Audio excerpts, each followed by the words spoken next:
Choosing to marry Bob was my decision, so even if it was a mistake, the responsibility is mine. But everyone makes mistakes in judgment. My name is Mary, a 33-year-old married woman with a son in elementary school. I'm toiling away at a small to mid-sized company run by my father-in-law Mike and my husband Bob. People say it's rude to say toiling away, since I became the wife of a business owner. Even my own parents and friends have scolded me, calling it a luxury. But in reality, I'm being overworked by Mike, Bob, and the company. Originally, I was hired as an office worker. It was the company I was introduced to while looking for a job after graduating from community college. They paid me a salary until I married Bob. But then, wanting me to marry, Mike and Bob made me work without pay after the wedding. Being a small business, most of the staff were either Mike's relatives or Bob's friends. Lots of connections. I was tasked with everything, from administrative work to accounting and general affairs, along with countless other menial tasks. Due to cost-cutting, I was even in charge of cleaning. Jim, a veteran among the staff, taught me the ropes. Jim, a distant relative of Mike, is a kind soul who helps me with my grueling tasks. I'm sorry I didn't tell you. You were married off to work for free, just like Janet was.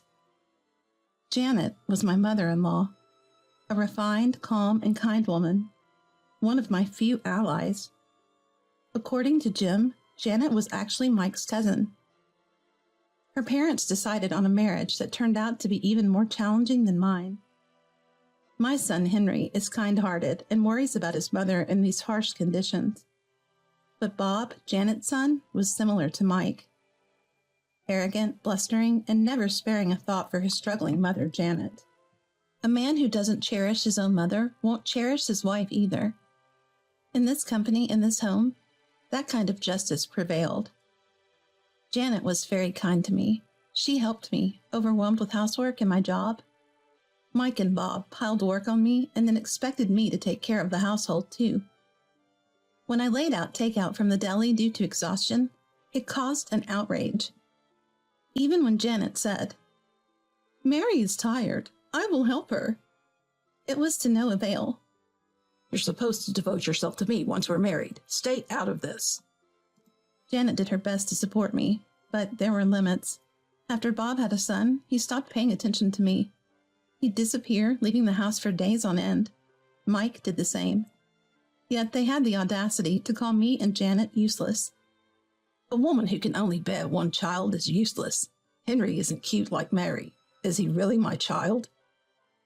They don't understand how much their words can hurt someone. My dignity has been shattered repeatedly by Mike and Bob. Since getting married, I've been burdened with various tasks to the point of exhaustion. It was only Janet's support that kept me from collapsing from overwork. With no wages paid, I couldn't afford to buy clothes or even get a proper haircut. Janet would secretly give me an allowance. She also shared her limited wardrobe and jewelry with me. Janet, skilled at sewing, would remake her precious dresses into new ones for me.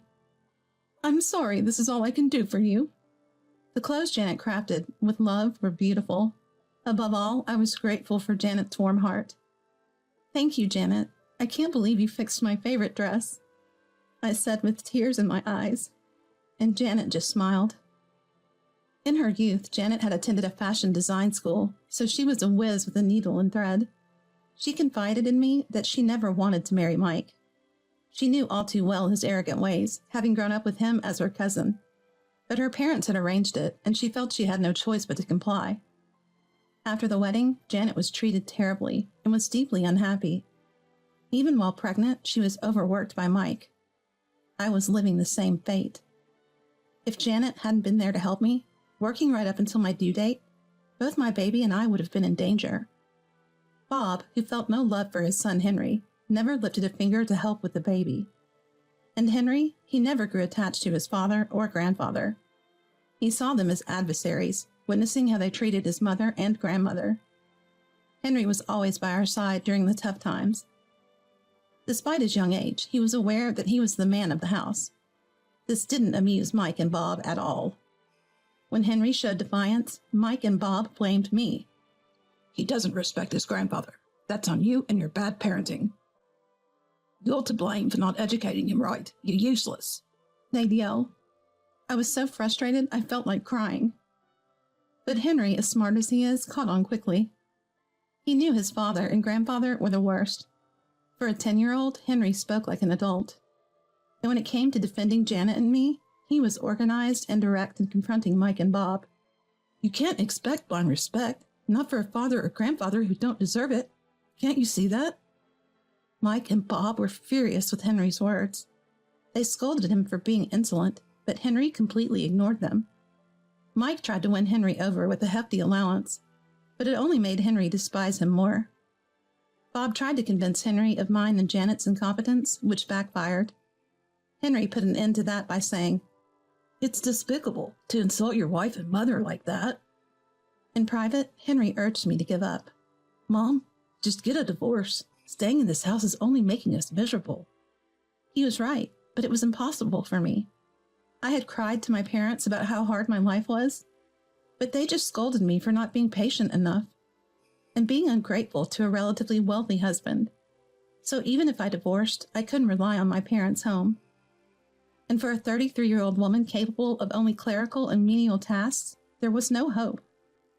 Above all, if I divorced, I risked losing custody of Henry, the heir to the company. If I left, Janet would be stuck in that house alone. I could never abandon kind-hearted Janet. So I endured Mike and Bob's treatment and kept on living. Henry and Janet watched me grow more worn out each day, worried sick about me. The only kind person at the company, Jim, had to quit. His wife fell seriously ill and needed his care. Mike forced him out, deciding that his situation was a liability to the work. It was ruthless how quickly Mike discarded Jim after years of loyal service to the company. Jim retired with only a modest pension and left, used up and then discarded when no longer needed. The atmosphere at the company grew even more uncomfortable without him. Exhausted, I began to lose my sense of purpose in life. It was then that a turning point arrived. It was time for Henry's school open day and the parent-teacher meeting. During the class observation, Henry was solving math problems with evident joy. Other parents looked on admiringly at his intelligence. Though he's the son of Bob and me, Henry has exceptional talents. A mother sitting next to me whispered, "You're Henry's mom, right? My son and Henry are good friends." As I managed a weary smile, the woman's face fell with concern. Worried I had offended her, another parent, a man, suggested in a low voice, "You look pale. It might be best to sit and join us." The teacher nodded with a smile at his suggestion. Resting on an available chair, I continued to watch over Henry. Henry kept glancing my way. All of Henry's classmates' parents were kind. The kindness of the other parents was a rarity for me, except from Henry and Janet. After the class, there was a parent-teacher meeting. I was surprised to see not only mothers, but also fathers in attendance. Mike and Bob always declared that parenting was a mother's duty. My parents had similar views. But the reality is that parenting requires mutual support. There was a simple round of introductions among the parents that day. Everyone introduced themselves with a warm smile. When it came my turn to introduce myself, I nearly fainted as I stood up. The man who had offered me a seat earlier suggested I remain seated. He was the same parent who had been considerate during the class. "I'm a doctor. I took the day off from the hospital to be here," he said. After observing me for a moment, he concluded it was clear I was suffering from overwork. "You're sleep-deprived and not eating well. You need rest." At his words, I couldn't help but break down crying. When I saw it was impossible for me to rest, the teacher, who had been silent, spoke up. "Henry has been consulting me for a while. Today, we're changing the agenda of this meeting." All the parents readily agreed. Henry's homeroom teacher had been consulting with Henry for some time. The teacher had been listening to Henry's concerns about Mike and Bob's arrogant behavior. Henry always mentioned how they treated me and Janet terribly. He said we had to act fast, or things would get worse for Janet and me. Henry had been open with the teacher about our home situation. The teacher believed Henry and wanted to help. But as a teacher, he couldn't recklessly interfere in family matters. However, seeing my current state, the teacher decided immediate action was necessary. "I apologize for intervening in your private matters. But Henry is asking for help. We can't overlook a situation that threatens a child's happiness. The parents, including the doctor, concurred. Speaking on behalf of everyone, the doctor asked me, Please tell us what you can about your troubles. There's always something we can do to help. I slowly began to reveal the hardships I've faced since getting married. Working tirelessly at the company, being expected to do perfect housework, and facing verbal abuse if I ever took a rest. The only allies I had were Henry and Janet, and I couldn't rely on my family. The teacher and other parents lost their words upon realizing the extent of the tragedy. As I explained, I started to cry. A woman nearby, noticing I was struggling, kindly handed me a handkerchief. She was the mother of Henry's friend and expressed her son's fondness for him. Seeing me in tears, she gently rubbed my back. And though her encouragement was firm, she asked decisively, "You've endured a lot, but crying alone won't solve anything, Mary. What do you want to do? Please tell me exactly what you're thinking." Choked up with tears, I confessed my true feelings. "I want a divorce. I can't stand to endure anymore. Life is just too hard," I exclaimed, wanting to take Janet and leave home. The woman quietly nodded and pulled out her business card. It read law office. She and her husband both worked as attorneys. Her son had noticed something was off with Henry and had discussed it with his parents. Henry's friends had sensed that his home life was not all right. "You can consult me through a message. I'll teach you how to keep it from your husband, and it's free. Consider it my meddling," she said firmly with a lively smile. The watching parents also cheered me on. With Henry's help, I realized I had gathered many allies. Thanks to Henry's help, I have made many allies. I decided to divorce so as not to worry my son anymore. From then on, I slowly started preparing for divorce. When I told Henry, he said he would stick with me. I also informed Janet about the divorce preparations. Janet agreed eagerly and dropped a bombshell of her own. "I'm getting a divorce too. Without Mary and Henry, I have no attachment to this house." And so, Janet and I moved forward with our divorce preparations together. As for custody, the scales were overwhelmingly in my favor. According to Henry's friend's parent, even if Bob had financial means, his lack of involvement in parenting made him unsuitable to nurture. I could demand child support and live with Henry. But even if I could claim compensation, I still needed to work. Without a certain level of financial stability, I would be deemed unfit for childcare. Having time to care for a child was also crucial. Long hours of neglect would naturally work against me. Considering this, I was searching for a job. Both Janet and I had every right to claim compensation for our divorce. Years of unpaid labor, verbal attacks wounding spousal dignity, and the ultimate betrayal by our spouses. Mike and Bob had both mistaken their wives' compliance. They had no idea they were grasping at their greatest vulnerability. Janet and I were energetically preparing for our divorces. Divorce preparations are said to be exhausting, but we were moving forward with joy. I hadn't felt this happy since before I got married. Janet and I were deciding on the time to declare our divorces. Mike's business was shaking. Failure seemed certain. With the company's cash flow tight, Mike and Bob were getting irritated. And I had a source feeding me information. Jim, who was ousted after his wife fell ill. He cared for his sick wife while working for another company. Jim was bitter about being deemed expendable and pushed out of the company.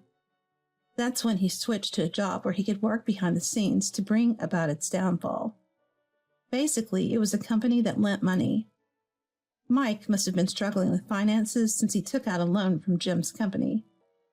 Jim kept me updated every step of the way. Mike couldn't see through Jim's intentions. He didn't realize that taking a loan here meant huge interest would pile up. "Looks like bankruptcy is on the horizon. The debt is substantial. There's no way he can pay the settlement." "We'll collect without mercy. Feel free to exploit Mike and Bob as you wish." Then the day we had been waiting for arrived. Mike's company went bankrupt. All the other employees had been warned by me in advance and had fled. Only Mike and Bob were left, abandoned. Seeing Mike and Bob burdened with debt and despair was exhilarating. Janet seemed to feel the same. Her smile said it all.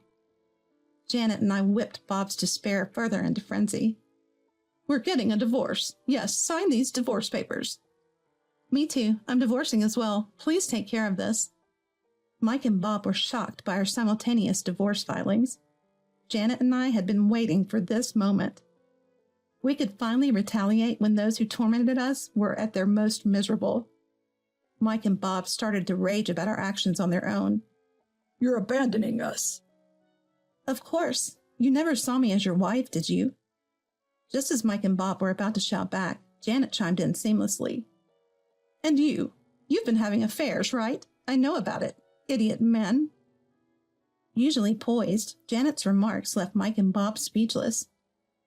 Janet and I unleashed all our pent-up frustration, resentment, and anger on Mike and Bob. Then we made them sign the divorce papers and said mercilessly, "You'll pay the compensation and child support, even with the debt. Janet, Henry is waiting. Let's go." "Yes, goodbye. Strangers now." Mike and Bob stood there dumbfounded as Janet and I left them behind, divorced. Now a single mother, I live with Henry and Janet. I was working at a job recommended by a lawyer who was a mom friend who helped us, while aiming for a certification at the law firm. I work full-time, and Janet helps me with household chores and childcare. But that's not all. Janet also makes use of her sewing skills working from home. She does dress alterations, which have been very well received. My son Henry has been doing well since the divorce. He plays happily with his friends. My parents have apologized since the divorce. They were sorry for not realizing how hard things were for me. They asked me to come back and live at home, but I refused. I didn't see my parents as allies.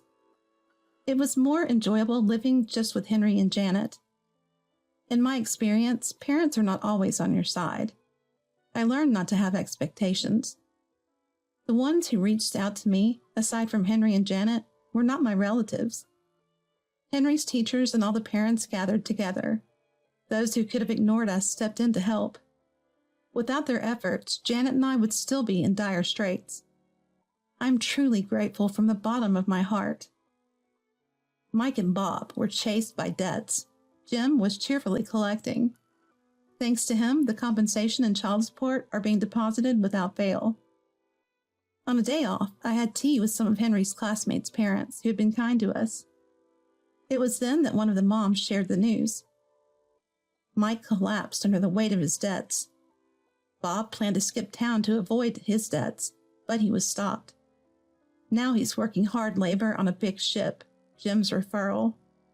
I don't know the specifics of the job, but I thought, let him work all he likes, and I hope Mike suffers as much as possible. When I got home and told Janet about Mike and Bob's situation, she laughed. With Henry not around, we laughed without reservation. I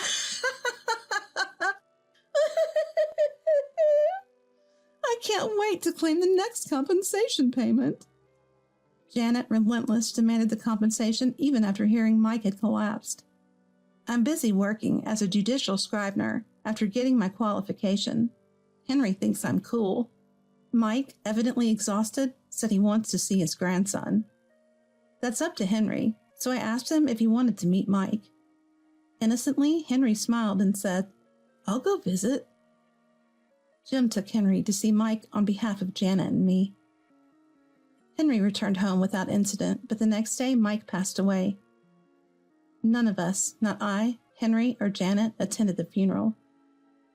It was doubtful there were any attendees. Out of distant kinship, Jim took care of the burial and all. When I called to thank him, Jim responded kindly. My wife has settled down too. Sorry for the worry. When I replied, that's good, Jim chuckled a bit. Jim praised Henry for being great when he went to see Mike. I believe kind Henry had cheered up bedridden Mike. Mike must have been content to see his grandson one last time. Janet and I had believed that for years. But the truth came out when Henry went to high school. Jim had kept a secret. There was no direct evidence linking Henry to Mike's situation. Henry is a bright boy. He's kind and treasures Janet and me greatly. But he had been dealing punishment to Mike, who had treated him so poorly. Not physically, but psychologically. Henry smiled as he plunged debt-ridden Mike into the depths of despair. With a smile, Henry innocently joked, "Dad's ship has capsized." That was a complete lie.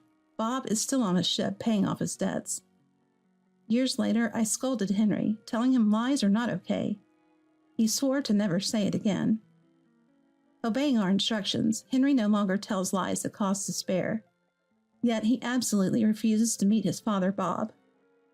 For Bob, the greatest misery isn't the divorce or debts, but being seen as sunk by his own son. But fortunately, he hasn't sunk, so I continue to demand child support.